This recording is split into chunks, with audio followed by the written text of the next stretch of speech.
Hadithi tuliyoanza katika Mutala Tariqi ile ilikuwa ni sahaba aliyefia njiani akihama kutoka Maka kwenda Madina, ni sahaba Dhamrat bin Jundubi, alifia njiani. Nadhani ni yeye tu, na huyu naye alifia njiani kabla hata hajafika Uhabeshi. Ndugu zangu katika imani, ni tarehe iliyojaa machungu kiasi gani ya masahaba wa Mtume sallallahu alayhi wasallam.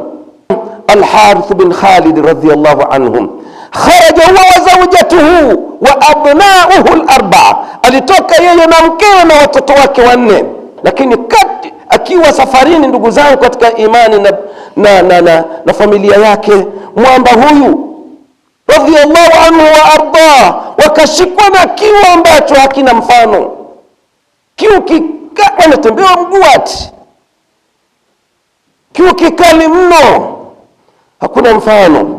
Fawajadu birkata ma'in, mara wakaona chombo kina maji huko, birika la maji mahala. Kwa kuwa wana kiu wakakimbilia, familia nzima ikakimbilia kwenda kuyanywa yale maji, wote wakaenda pale. Wale asafi kwa masikitiko makubwa kabisa, ma kanat hadhihi almiyahu salihatan lishurbi, maji yalikuwa yafai kunywa.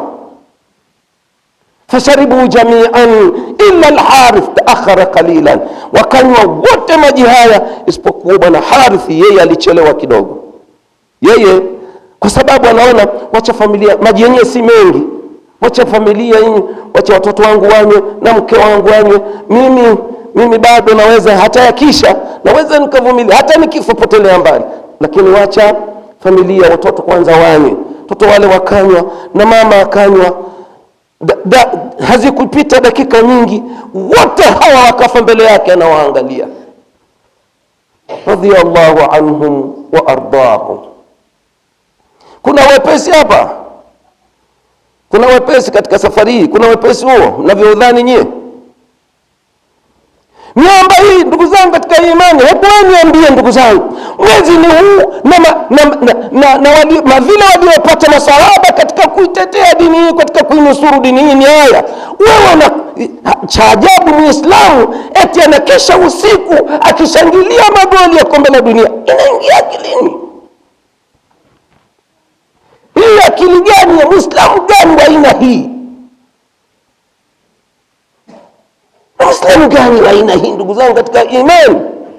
Halafu eti na timu anayoishabikia ikifungwa anasikitika. Usikitiki kwa kufa maswahaba, unasikitika kwa mambo ya kipuzi ndugu zangu katika imani. Muislamu gani? Muislamu namna gani wewe? Halafu ikifika alfajiri walala,